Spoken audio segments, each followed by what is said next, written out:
I said, my name is Robert Poole. I'm with Total Business Results. I met a lot of you, and I think I was here back in January when I did a little talk. And our company, Total Business Results, we help small business owners in several ways, but basically what it comes down to is we help business owners grow their companies, optimize, and scale it, because that's what we're all about, is trying to take that growth that you got and scale it to the next level.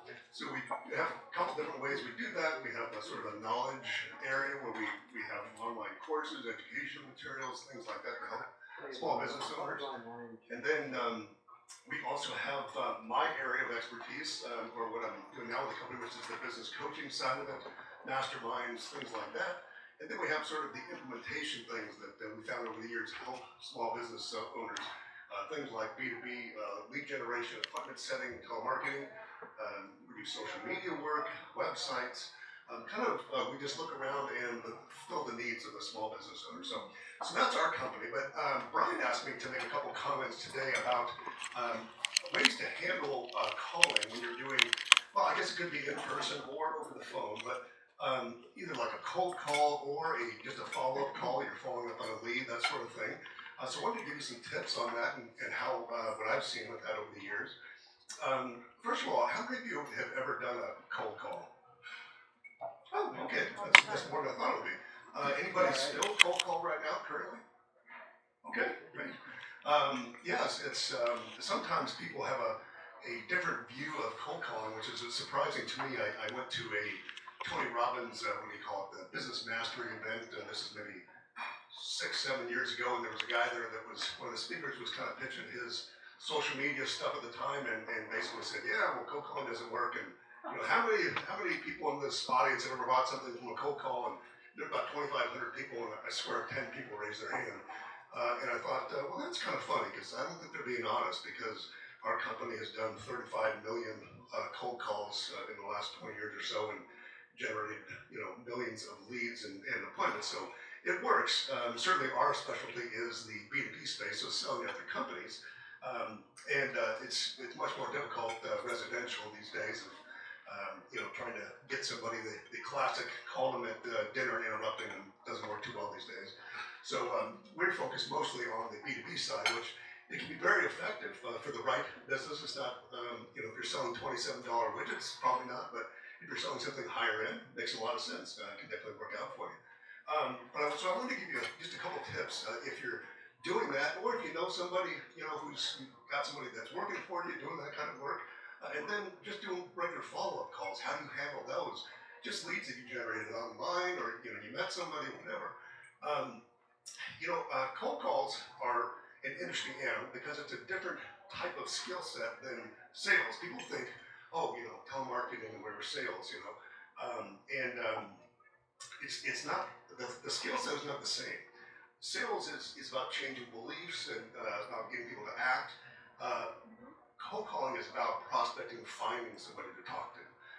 And it's very, as you know, very repetitive, and the payoff immediately is usually pretty small unless you hit the lottery. It takes a lot of patience, and we have callers that have worked for us for 17, 18 years doing cold calls every day. I have no idea how they do it. I have personally made, I stopped counting it, just over 11,000 cold calls, but these people have been doing it forever, and it's just, you've got to have that mentality. So sometimes it makes sense to have somebody else do it, a company like ours, to hire somebody in-house to do it, because cold calling is one of those things where obviously they're not expecting your call, you're interrupting them, so you've got to give them a reason to listen to you. I mean, they're focused on what they're doing, and they're probably annoyed that they got interrupted. So you've got to do what we talked about back in January, if anybody was here. Remember, we talked about the 3 critical components if you're going to sell anything. And that's first the hook, getting their attention, then telling them the story to help change their beliefs, and then a close, which is basically just giving them a reason to act right now. And so you have to do the same thing over the phone. With a cold call, you have to get their attention. You have to do something that makes them go, oh, wait a second, what was I doing? No, I got to listen to this person. They've got something to say. I'm going to forget about what I'm doing for a minute. Then you can quickly tell them the story through a 1 or 2 sentence thing, sort of a, hey, we work with, XYZ competitor down the street, and we save them $50,000 on their annual budget in this area or whatever, is that something that you'd like to find out about?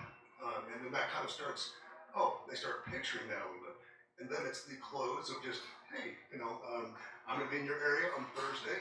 I can stop by around 10, or I could do it Friday afternoon about 3, which is better for you. So getting them to act. So it's that same formula, it's over the phone. So and it's actually very simple. So how does a cold call compare to a follow-up call? Well, first of all, follow-up is where all the money is made. This is one of those things that I have seen over the years. I've hired hundreds of salespeople personally, and I've done it myself, obviously. And follow-up is where people really fall short, because what we typically do, and it's just human nature, we'll call somebody, and we'll get a so-so response. Call me back in 3 months. So interest, whatever. We might call them back a second time. After that, most salespeople do not make that third, fourth, fifth, sixth call. And they used to say in sales that it takes 6 contacts to get a sale and that sort of thing. But I would say these days it's actually higher. It's probably 8 or 10 times you've got to get through to somebody. So it takes that persistence. But again, that's where all the money is. So if you're going to spend your time on the follow-up. I'd much rather see people do the follow-up and focus on those leads than doing new outbound calls, because if you just generate a bunch of leads and then you call them once or twice, kind of useless. So spend your time on the follow-up, and that's what really makes sense. And so of course the question is, how do you do that follow-up call? Which, is actually almost identical to a cold call. People think, well, I talked to this person last month, they're going to be expecting my call because they agreed to take a call from me on, February 15th or whatever. Guess what? They have no idea who you are most of the time. They've completely forgotten about you because you interrupted them before, or you were just something that wasn't important to them, so they don't remember it. My wife gets upset with me because I don't remember things she tells me, and I made the mistake of telling her, well, I just remember the important things, and that didn't go well. But it's the same thing. People, again, we're interrupting them, so they don't care. They don't care about us, and it's not personal. It's just that's the way human beings work. So we've got to treat those follow-up calls almost identical as if they're a cold call. By the time you reach 3, 4, 5, if that's what it takes to get somebody's attention, get them to actually get into a conversation with you, great. But that's when it becomes a little bit more of a conversation and less of a cold call. So you have to kind of have that mentality when you do it. And when it comes to follow-up, you also, because it takes time, you have to make sure that you don't, somebody will tell you, yeah, call me in 3 months. Well, guess what? You call them in 3 months, I guarantee they've gone with your competitor, or they've, done something else, they've solved their problem. So when they say 3 months, that means 2 months, or that means a month, because you can't harass somebody enough. And I say harass tongue-in-cheek, but you can't call them enough. You can't email them enough, because these days we're bombarded with all kinds of messages every single day, and we can't filter through all of them. So if we want to stand out, it's not offensive. I mean, once in a while you'll get somebody, hey, stop emailing me or stop calling me, whatever. But few and far between. Most people will go, oh yeah, I think that guy emailed me 6 times or something. I don't know. Maybe I read one of them. And it's the same thing with calling. So again, follow-up is where all the money is. So that's where you want to spend your time. And you want to do it the same way. It's the same, what I call the HSC model, that hook, story, close. If you go to my YouTube channel, it's the Robert Poole with an E on the end. There's lots of videos about this stuff, because this is conversation. We could be here all day, literally, talking about just these 2 topics. There's stuff about how to write the right script and everything, but it's that same concept. If you use that on any call, and this could be in person or it could be over the phone, but if you use that same concept of those 3 components of a hook and a story and a close, that's what is going to do it for you. And it makes it very simple, because people get intimidated with scripts and what do we do and all that kind of stuff. So how am I doing on time here, Mike? You're fine. Okay. So a couple other things. When it comes to follow-up, these days we've got so many tools to help us, remind us, that we need to make a follow-up call, or that sort of thing. And it used to be, I don't know, there's people in here at least my age that remember the old tickler file, what I'm talking about, the little index cards or whatever, call this person in January, whatever. But I mean, hey, that works. But these days there's so many tools and everything to help us with that. As long as you don't keep hitting that snooze button on Outlook when it tells you to call that person. But there's really no excuse for not doing it. And yet, again, and I keep saying it over and over again because it's one of those things that I've seen, people just continually, let the money out the door, so to speak, the follow-up. And so if you focus on that and get somebody else to do, the cold calling if you can, hire a kid or, your mother-in-law. When we started out as a company 25 years ago, we literally, I mean, this is like we're really using the internet, and we would give printouts to a lady that was working out of her home, which is far, nobody worked out of their home back then, and she would do that, I think they were paying her like minimum wage or something. But she was cranking through the dials, doing all that, and then I spent all my time in the follow-up phase. And so you can do something like that. You can hire a company. All depends on where you're at in your business. But so regardless whether you do B2B, where you're selling to other companies, or you're just working with consumers, and the follow-up concept is the same. And so again, you want to treat the follow-ups like they're a cold call. Use that basic outline and make sure that you're actually doing the calls, because if you give up after two, you just wasted all kinds of time. It's just there's no point doing it at all. So stick with your follow up, because that's where the money is.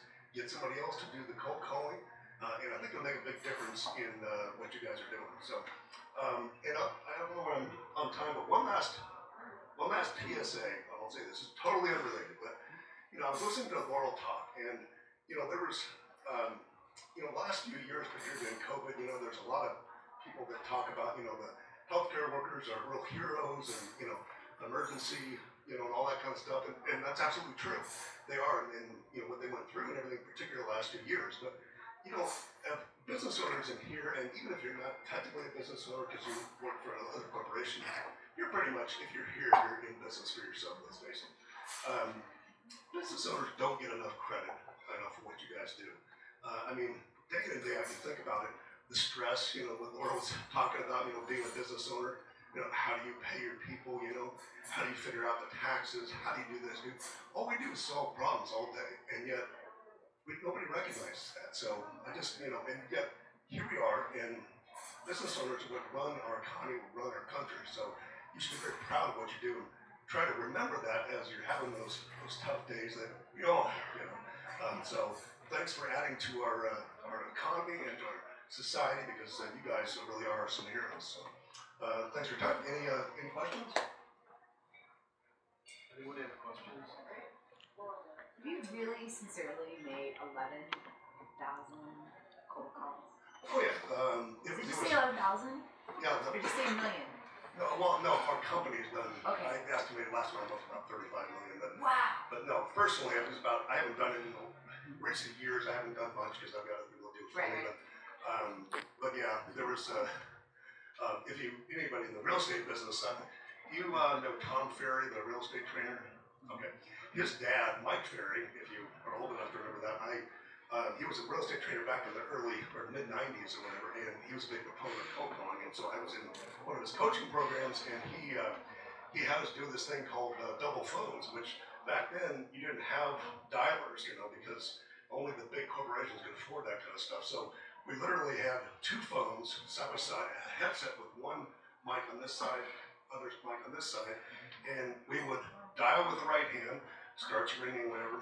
Dial with the left hand, starts ringing. Somebody picks up on the right, we hang up on the left. And then somebody doesn't pick up on the left, right, go to the left. And so, you can do about 120 dials an hour doing that. So, yeah, That's multitasking. I figured that just while I was doing that, it was well over 11,000, but after that, it was like, so. Do you have nightmares? Those people? Yeah, I have conversations with myself sometimes. Or when? So, again, what you alluded to, how many people are doing cold calls again? I just was curious. So, do you ever wonder how do you deal with rejection? I know, like, even, when I have a vendor event, you know what I mean? You want to be a vendor. It's a tough thing what you do go through. You know what I mean? And the key is to stick with it. Don't give up. But when you make that sale, isn't it a great thing? I'm telling you, that's what keeps you going on for more, and you can't give up. With the way the economy is right now, and I love what you do. Yeah, no, absolutely. And I think, again, it goes back to the business owners and salespeople. Salespeople are, in one of my mind, the most noble profession in the world. Doctors and lawyers and everybody else is making an impact, but none of us would have anything without salespeople. So, unfortunately, we've got a bad rap because of the media and society and some bad apples. But so like Brian said, you don't want to give up, and it is a different skill set. It is because you have to detach the emotions from the result. And some people, you can do that great, but it is a skill set that you have to learn and you have to master versus the sales skill set, which is a little different. But even if whether you do it yourself or have somebody else do it, it can be very lucrative. But you just got to stick with it, like Brian said. Yeah. Well, thank you so much. Let's give a huge round of applause.